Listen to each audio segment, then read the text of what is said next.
ನನ್ನೆಲ್ಲ ಪ್ರೀತಿಯ ಜನರಿಗೆ ಹಾಗೂ ನಮ್ಮ ರೈತ ಬಂಧುಗಳಿಗೆ ನಮಸ್ಕಾರ. ತಂಬಾಕು ಬೆಳೆಗಾರರಿಗೆ ಮತ್ತೆ ಮೋಸ ಆಗುತ್ತಿದೆ. ಈ ತಂಬಾಕು ಬೆಳೆಗಾರರ ಮತ್ತು ರೈತರ ಪರಿಸ್ಥಿತಿ ಹೇಗಾಗಿದೆ ಅಂದರೆ, ಗಾಯದ ಮೇಲೆ ಬರೆ ಎಳೆದಂತೆ ಒಂದರ ಮೇಲೊಂದು ಸಮಸ್ಯೆ ಉದ್ಭವ ಆಗುತ್ತಿದೆ. ನಮ್ಮ ಪಿರಿಯಾಪಟ್ಟಣ ತಾಲೂಕಿನ ಕಗ್ಗುಂಡಿ ತಂಬಾಕು ಹರಾಜು ಮಾರುಕಟ್ಟೆಯ ಪ್ಲಾಟ್ಫಾರ್ಮ್ 4ರಲ್ಲಿ ಮೊನ್ನೆ ರೈತರಿಗೆ ತೂಕದಲ್ಲಿ ಮೋಸ ಮಾಡಿದ್ದಾರೆ. ಇದಕ್ಕೆ ರೈತರು ಕೂಡ ಪ್ರತಿಭಟನೆ ಮಾಡಿ ಅಧಿಕಾರಿಗಳಿಗೆ ತರಾಟೆ ತೆಗೆದುಕೊಂಡಿದ್ದಾರೆ. ತಂಬಾಕು ಬೇಲ್ಗಳನ್ನು ತೂಕ ಮಾಡುವಾಗ ಅಕ್ರಮ ಕಂಡುಬಂದಿದೆ. ಇಲ್ಲಿನ ಸಿಬ್ಬಂದಿಗಳು ರೈತರಿಗೆ ಮೋಸ ಮಾಡುತ್ತಿದ್ದಾರೆ ಎಂದು ಆರೋಪಿಸಿ ರೈತರು ಕೂಡ ಪ್ರತಿಭಟನೆ ನಡೆಸಿದ್ದಾರೆ. ನಾವು ಹೇಳೋದೇನಪ್ಪ ಅಂತಂದರೆ, ಈಗಾಗಲೇ ತಂಬಾಕುಗೆ ಹಾಗೂ ಹೊಗೆಸೊಪ್ಪಿಗೆ ಸರಿಯಾದ ಬೆಲೆ ಕೂಡ ಇಲ್ಲ. ಸೂಕ್ತ ಬೆಲೆ ಸಿಗದೇ ರೈತರು ಒಂದು ಕಡೆ ಕಂಗಾಲಾಗಿದ್ದಾರೆ. ಇನ್ನು ಹೊಗೆಸೊಪ್ಪು ಬೆಳೆದ ರೈತರಂತೂ ಈ ವರ್ಷ ಅಂತೂ ಯಾಕಾದರೂ ನಮ್ಮ ಸ್ಥಿತಿ ಹಿಂಗಾಯಿತು ಅಂತ ಅಂದ್ಕೊಂಡಿದ್ದಾರೆ. ಹೇಗೋ ಸ್ವಲ್ಪ ಇರೋ ಬೆಲೆಗೆ ಮಾರಾಟ ಮಾಡೋಕ್ಕೆ ಹೋದರೆ ಹೀಗೆ ತೂಕದಲ್ಲಿ ಮೋಸ ಮಾಡ್ತಾ ಇದ್ದಾರೆ ಈ ಅಧಿಕಾರಿಗಳು ಹಾಗೂ ಸಂಬಂಧಪಟ್ಟ ಸಿಬ್ಬಂದಿಗಳು. ಇದೇ ರೀತಿ ಮುಂದುವರೆದರೆ ರೈತರು ಏನು ಮಾಡಬೇಕು ಹೇಳಿ? ಇದಕ್ಕೆಲ್ಲ ಕಾರಣ ಯಾರು? ಆ ಕಾರಣದ ಕೈಗಳು ಯಾರದು? ನೀವೇ ಕಮೆಂಟ್ನಲ್ಲಿ ಉತ್ತರಿಸಿ. ನಿಮ್ಮೆಲ್ಲ ರೈತ ಬಂಧುಗಳಿಗೆ ಈ ವಿಡಿಯೋನ ಶೇರ್ ಮಾಡಿ. ಇನ್ನಷ್ಟು ಮಾಹಿತಿ ಹಾಗೂ ಸುದ್ದಿಗಾಗಿ ನಮ್ಮ ಇನ್ಸ್ಟಾಗ್ರಾಮ್ ಮತ್ತು ಫೇಸ್ಬುಕ್ ಪೇಜ್ನ ಫಾಲೋ ಮಾಡಿ. ಇವತ್ತೇನೋ ಸಾಪದಿನ 5 ಬೇರೆ ಮಾಡ್ದ, ಇನ್ನೊಬ್ಬನ ಮಾಡ್ದ, ಹಿಂದೆ ಎಷ್ಟು ಮಾಡಿಲ್ಲ.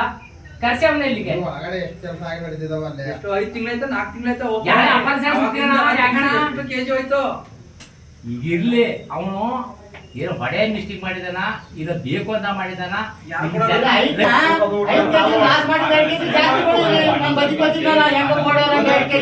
ಎಲ್ಲ ಅವ್ರೆ ಅವ್ನ ಏನಿಕೆ ಅಂದ್ರೆ ಇಂತ ಎಷ್ಟಾಪ್ ಮಾಡಿದಾನ ಏನು ಅಂತ ವೆಂಕೂರ ಮಾಡಿದಲ್ಲಿ ಕರ್ಸಿ ಅವನ ಸರ್. ಈ ಮಾರ್ಕೆಟಿಂಗ್ ಹೆಂಗ್ ಮಾಡಿದ್ರಿ ಸರ್?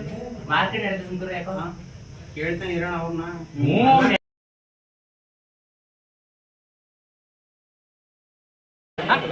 ಅದಕ್ಕೆ ನಾವು ಎಷ್ಟು ಹೋಗೋದೆ ಅನ್ನೋದು ಮಾಹಿತಿ ನಮ್ಗೆ ಗೊತ್ತಿಲ್ಲ.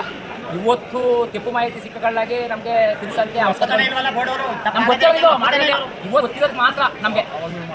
ಇದು ಎಷ್ಟು ವರ್ಷ ಆಗಿದೋ ಏನಾಗಿದೆ ಗೊತ್ತಿಲ್ಲ. ಇವತ್ತೇನೋ ಅವರು ತೂಕ ಹಾಕೊಂಡವ್ರೆ, ನಮ್ಮ ಕಮ್ಮಿ ಬಂದಿದೆ, ಈ ಥರ ಆಗದೆ ಅಂತ ಅವ್ರು ಹೇಳೋರೆ. ಈಗ ಪನಿಷ್ಮೆಂಟ್ ಏನಂತ ಗೊತ್ತಿಲ್ಲ. ಅವತ್ತು ಏನಾಗಿದೆ ಗೊತ್ತಿಲ್ಲ ನಮಗೆ. ರೈತನು ತತ್ತಾನೆ ಬಿಡ್ತಾನೆ, ಮನೆಗೆ ಹೋಗ್ತಾನೆ. ಅವ್ನಿಗೆ ಗೊತ್ತು ಎಷ್ಟು ತೂಕ ಏನು ಅಂತವ. ಏನು ಆಮೇಲೆ ಸ್ಕೇನ್ ನಿಂತ್ಕೊಂಡು ತೂಕ ಹಾಕ್ಬಿಟ್ಟು ನಾವು ಬೇರೆ ತೆಗೆದವ. ಹಾಂ, ಸ್ಕೇನ್ ಹಚ್ಬಿಟ್ಟು ನಾವು ಬೇರೆ ತೆಗೆದವ. ಈ ಥರ ಅನ್ಯಾಯ ಮಾಡಿದ್ರೆ ರೈತ ಎಲ್ಲಿ ಉದ್ದಾರ ಆಯ್ತಾನೆ? ಯಾವ ಥರ ಮಾಡೋದಕ್ಕೆ? ಇಲ್ಲಿ ಬೆಲೆನೂ ಇಲ್ಲ, ಇಲ್ಲಿ ತೂಕನೂ ಇಲ್ಲ, ಎರಡು ಇದ್ದಾಗ ಏನು ಮಾಡ್ತಾನೆ ರೈತ? ವಿಷ ಕುಡ್ತಾನೆ, ಸಾಯ್ತಾನೆ. ಜಾಸ್ತಿ ಸತ್ತಂದ್ರೆ ಇನ್ನೇ ಮಾಡ್ತಾವ ಸಾಯ್ನೆಯ? ಎರಡು ಸತ್ತಂದ್ರೆ ಇದಕ್ಕೆ ಸಾಯ್ದ ರೈತ. ಈ ಮಕ್ಕಳು ಮರಿ ಹೆಂಡತಿ ಎಲ್ಲ ಹೋಗಿ ಇದು ಮಾಡ್ತಾರೆ. ಏನು ಮಾಡ್ತಾರೆ? ನಾವು 4 ಕಾಸು ದುಡಿಬೇಕು ಭೂಮಿಲಿ, ಸಂಪಾದನೆ ಮಾಡಬೇಕು ಅನ್ನೋ ಆಸೆಗೆ ಬಿಸಿಲು ಬೆಂಕಿ ಕಾಣ ಹೋಗಿ ದುಡಿತಿರಲ್ಲವ. ಇವ್ರಿಗೆ